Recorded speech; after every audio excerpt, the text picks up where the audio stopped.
एक राजा के दरबार में एक अजनबी इंसान नौकरी मांगने के लिए आया। उससे उसकी काबिलियत पूछी गई तो वो बोला, आदमी हो चाहे जानवर, मैं उसकी शक्ल देखकर उसके बारे में बता सकता हूं।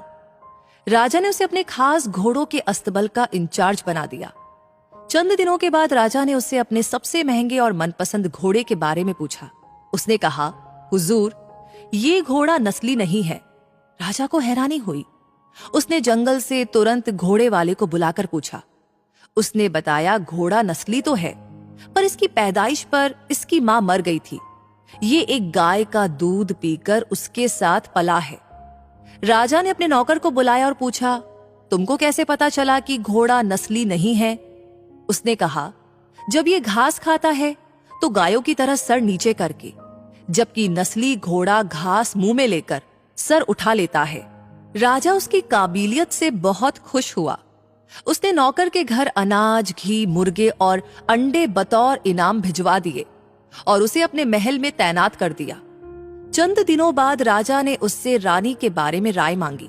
उसने कहा, तौर तरीके तो रानी जैसे हैं, लेकिन पैदाइशी नहीं है। राजा के पैरों तले जमीन निकल गई। उसने अपनी सास को बुलाया, मामला उसको बताया। सास ने कहा, हकीकत यह है कि आपके पिताजी ने मेरे पति से हमारी बेटी की पैदाइश पर ही रिश्ता मांग लिया था, लेकिन हमारी बेटी 6 महीने में ही मर गई थी। लिहाजा हमने आपके रजवाड़े से करीबी रखने के लिए किसी और की बच्ची को अपनी बेटी बना लिया।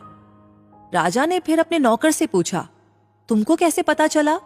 उसने कहा कि रानी साहिबा का नौकरों के साथ सुलूक गंवारों से भी बुरा है।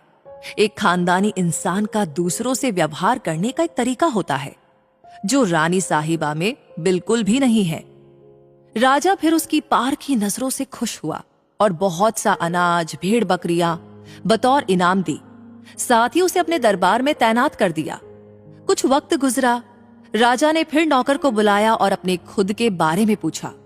नौकर ने कहा, जान की सलामती हो तो कहूं? राजा ने वादा किया। उसने कहा, न तो आप राजा के बेटे हैं और न ही आपका चलन राजाओं वाला है। राजा को बहुत गुस्सा आया, मगर जान की सलामती का वचन दे चुका था। राजा सीधा अपनी मां के महल पहुंचा। मां ने कहा, यह सच है, तुम एक चरवाहे के बेटे हो। हमारी औलाद नहीं थी तो तुम्हें गोद लेकर हमने पाला। राजा ने नौकर को बुलाया और पूछा, बता, तुझे कैसे पता चला? उसने कहा, जब राजा किसी को इनाम दिया करते हैं तो हीरे, मोती और जवाहरात की शक्ल में देते